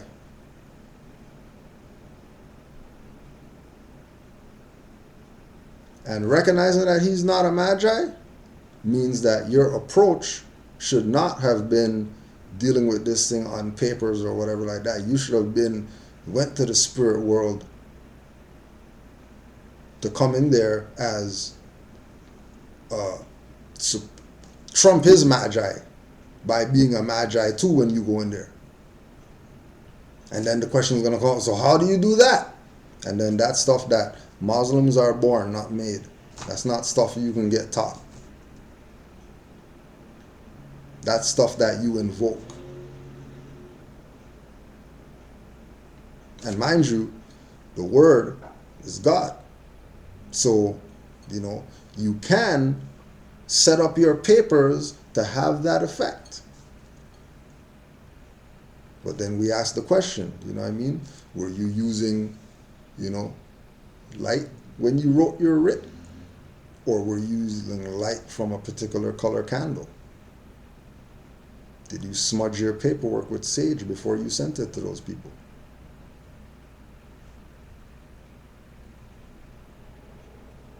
If you're dealing with Magi, you know what I mean? Did you have, certain, if you go to the occult store and they have their little bottle vials of, money oil, and if people want money, then they sprinkle this oil or whatever like that, and then they hit the lotto or whatever. What did you do? If you say that you're dealing with a Magi, then don't think that you're just gonna, just type this. Yeah, all right, this writ is done, print, sign, and then send that and think that it's gonna have an effect. It's not gonna have an effect because that guy, when that comes to him, he's looking at a blank paper. You're not even seeing words. Right? But now if you got, if you're doing, like when we use Brother Supreme, right? Brother Supreme, his little ritual was in his name at that time. He didn't know until the judge let him know that he knew that he was a Magi. The judge dethroned himself into the position of judge and recognized that Brother Supreme was a Magi because his name was Supreme Ruler Amun, whatever like that. And then the judge was like, put the glasses down on him. Isn't that an ancient Egyptian god? And then threw out his stuff.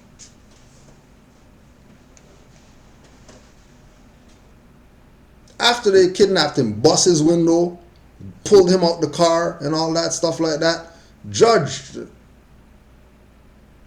your name is what? Isn't that an ancient Egyptian god?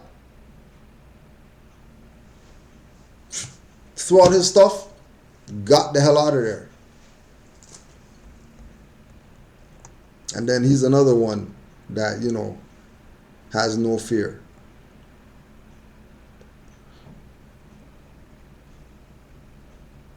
And then this is how you know that they're moving on fear, right?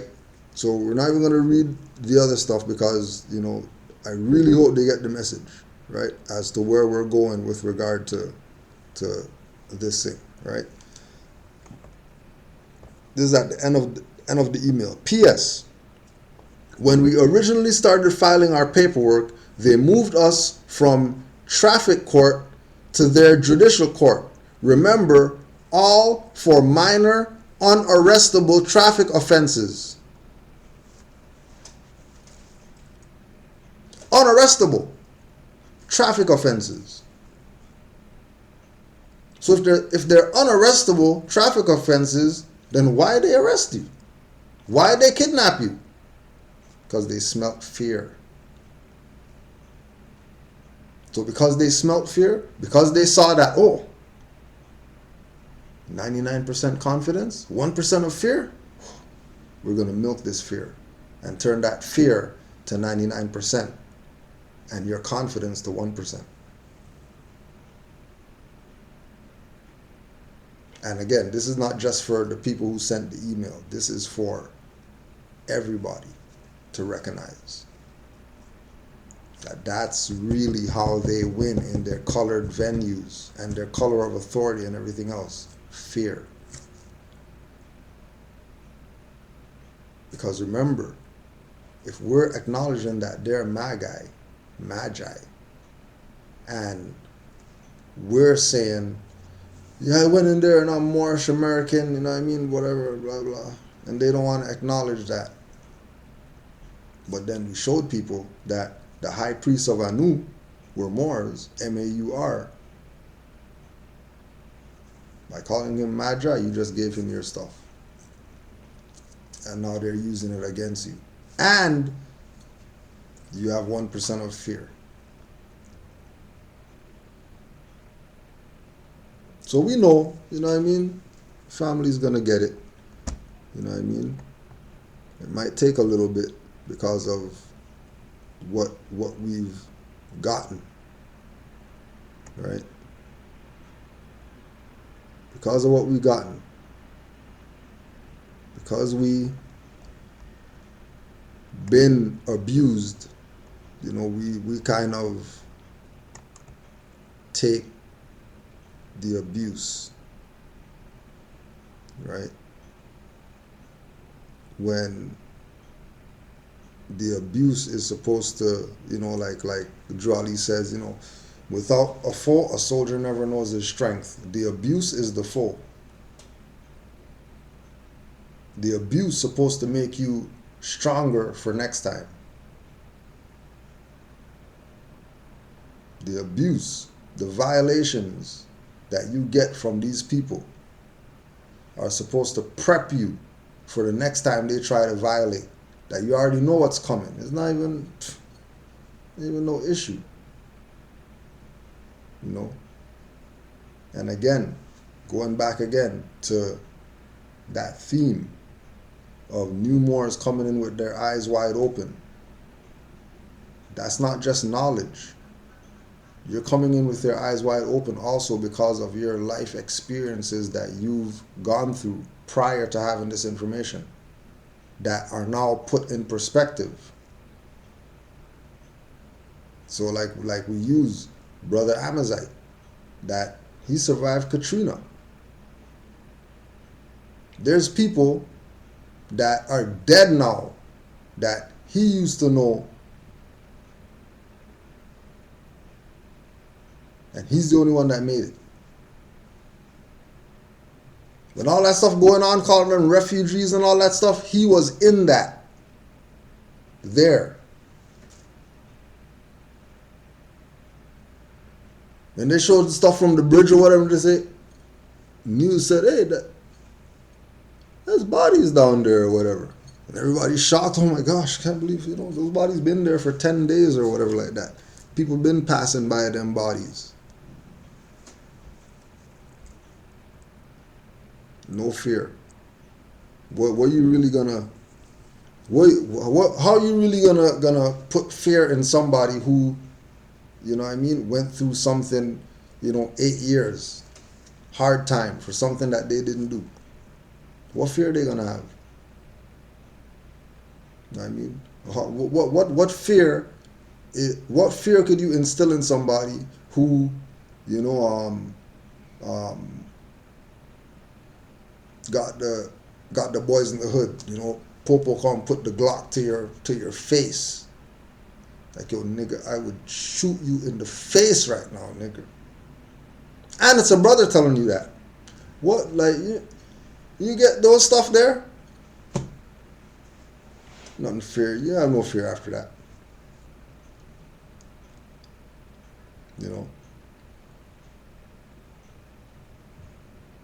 What does it do? You know what I mean? Like, on just based on what's going on right now, right? Man tried to pull those pedophile stuff on me or whatever. But when you back a switchblade out, when you back out the butterfly knife and you put it to a guy's neck and says, yo, you touch me, I will stab you in your neck right now. And I'll leave you in this car to die. You have no fear after that. There's no, if you've seen, my experiences, right? I seen so-called spaceship. I ain't fear nothing on Earth plane if I know that there's spaceships and shit like that. Ain't nothing here that's gonna bother me. If I know that there's stuff out there that's not from here, I ain't worried about nothing here.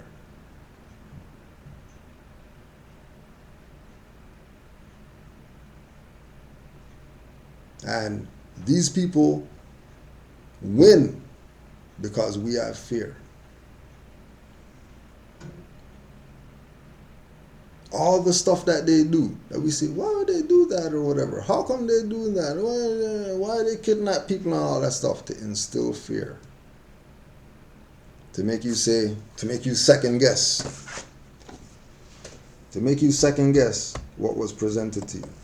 Man, I don't know about this nationality thing because, I see Moor is getting arrested or whatever like that. Damn, they arrested Noble Drew Ali even. Like, why am I going to get down with that? Could I really survive in jail if they kidnapped me or whatever like that? You start putting those thoughts out there, yeah, you're going to manifest that. Opposed to recognizing what this man brought. And being sure. When you go in the court, you see judge sitting there. Next case.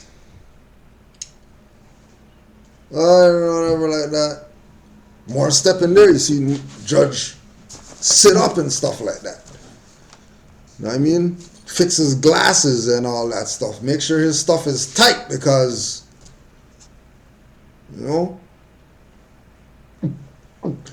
these Moors don't play. But, you know what I mean? Moors ain't got them like that yet. Few Moors got them like that. Some Moors got them like that. Whoever, even highwayman, mercenary. There's ample amount of Moors. Nationality card, I don't got no license. Yeah, well, you're supposed to... I don't got no license. Nationality card. Yeah, well, the law says that... You registering? I don't got license. Nationality card. I'll be right back. I'm gonna make the call or whatever. And thank you. Have a nice day. Even with Brother Casanova Bay with the plates. Man took the plates off. Took the plate up. Those aren't Wisconsin plates. Take your plates or whatever like that. You know that you just stole a load of your property. Well, I don't know. You better call your supervisor or whatever. I don't have to do nothing or whatever because, you're not supposed to have these plates. You better go call your supervisor. Matter of fact, 911.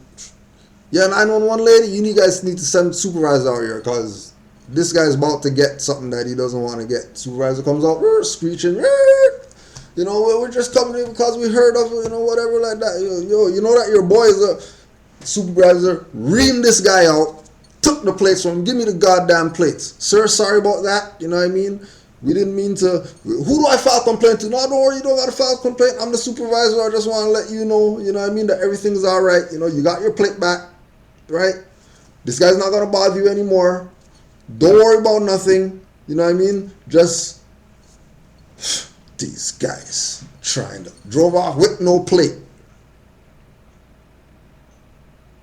Drove off with no plate. But I thought, you're not supposed to have no plate or whatever. How can they let him drive off with no plate?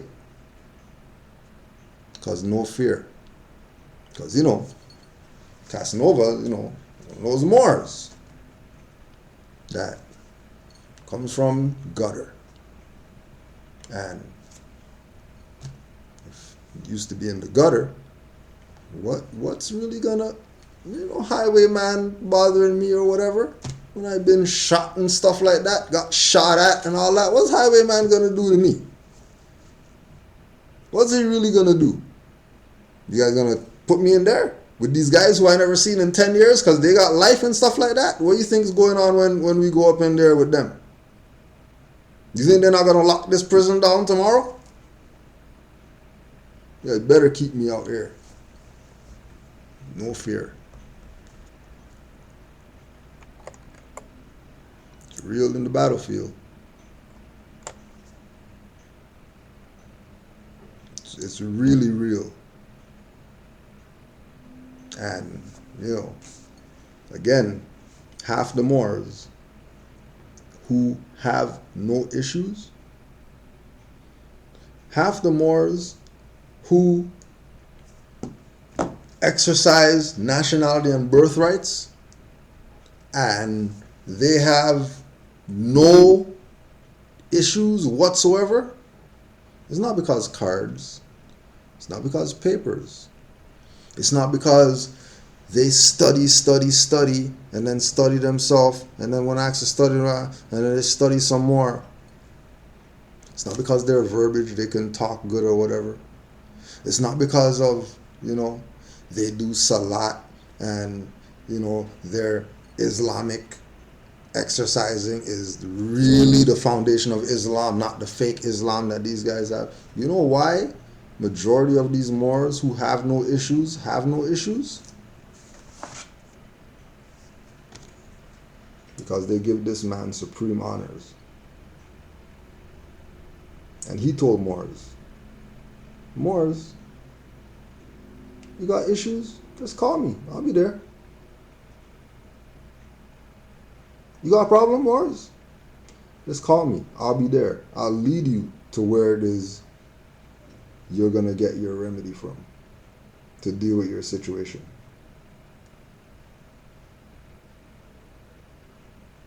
It's that real. But it's only that real if you trust in it. And nobody can make you trust in it. You have to be the one to trust in it. And if you don't trust in it, it's a toss-up. If you trust in it, guarantee that worlds will open up before your eyes. Like the key man in the Matrix. You open doors and there's just stuff back there that you didn't even know that was stuff that was back there. Because we're the key holders.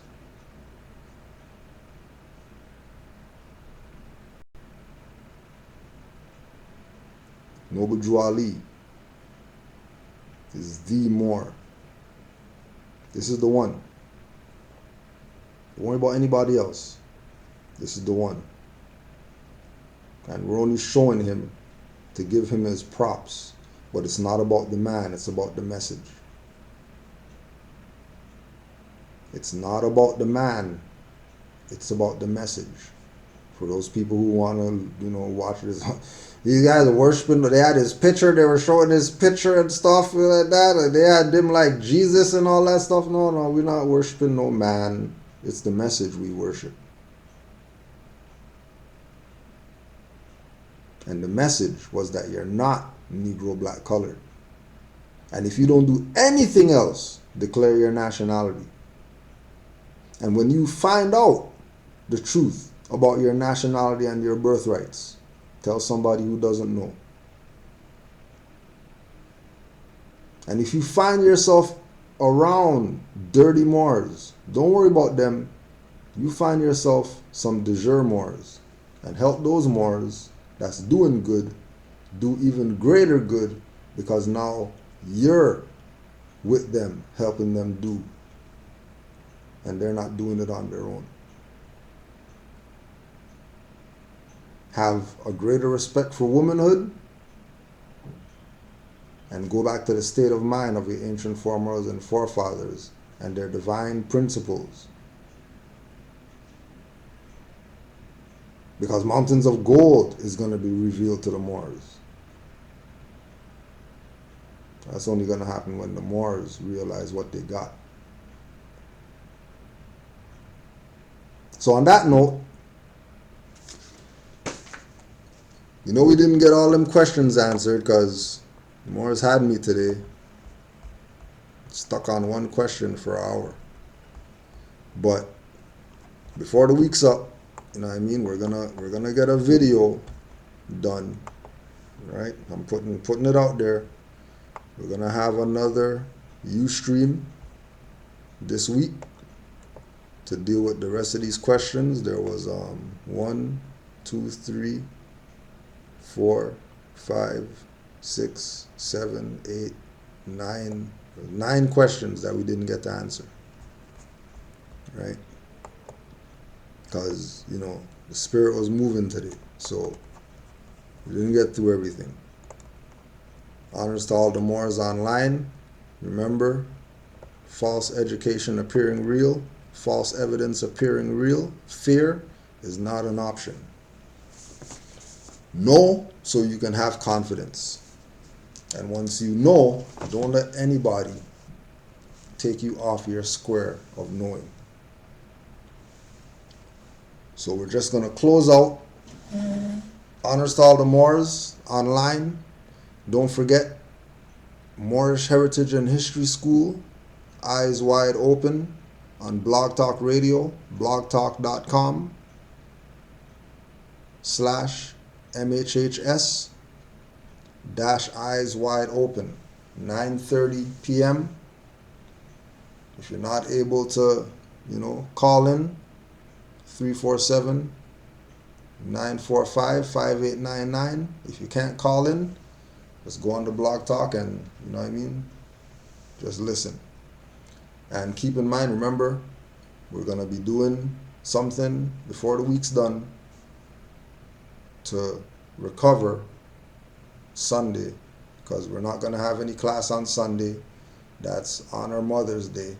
So we're telling the Moors, if you got children and then, your wife is a mom, make sure you do something with, give her a bushel of apples this Sunday, right? And show honors. Have a greater respect for womanhood, like Noble Drew Ali said, honor thy father and thy mother, but this weekend we're honoring mother, so we have no class. Make sure you do something for Mom Dukes and let her know how much you care and how much you appreciate you bringing her on the earth plane, because without her, we wouldn't be here embracing in this beautiful information that our noble prophet left us. So honors to all the mothers. If we don't, get to say it from Canaanland Moors, honors to all the mothers out there. You already know we're supposed to honor you every day, but, you got mental slavery and stuff like that. So, we're going to do the day thing. So Sunday, do your thing. Peace and love to all the Moors. Don't forget, willofalah.com. Go get your Iron Sheet music. rvbaypublications.com. Get your study on. moorishcivilletter.net. Brother Abdullah just put out his new book. Make sure you go pick that book up. activemoors.com. Log on. That's the new Facebook. For Moors, for active Moors. Dirty Moors, don't even try, because you guys already done for when you come on there. There's not going to be no, we're going to take your head if you come there. So It's on you, right? MoorisDirectory.com. Make sure you go to New Magi YouTube page. Watch all those Taj lectures that got put up. Make sure you go to Khalifa Media, buy all those books on there, and continue to support active Moors. Don't get it twisted. Don't get it up. Oh yeah, Amazite Bay Show. Make sure you go check out Amazite Bay Show. You know what I mean? We have a couple uploads on our channel. But, you know what I mean? There's Moors waking up right now that seeing and knowing and carrying out what's supposed to be carried out. Get behind them. Peace and love to all the Moors in Canaanland and all the active Moors worldwide and all Moors worldwide and all classified Negro, black, colored people who are recognizing the truth about your nationality and birthrights. Honors to you. And honors to all the elders and all the master teachers that didn't, play my tongue's cut off and I can't tell you about your birthrights. Honors to you for putting it out there. 5 on the left, 2 on the right. Allah, the Father of the universe, Father of love, truth, peace, freedom, and justice.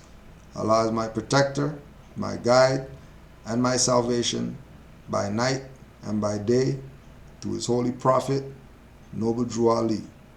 Islam. Oh yeah, and also too, don't forget, brother Nebu has has it going down right now. Make sure you go get your Great Seal, silver pendants, brother Nebu Artisan at gmail.com or Artisan Nebu. But you can get at them, put that out there if you want to get your stuff.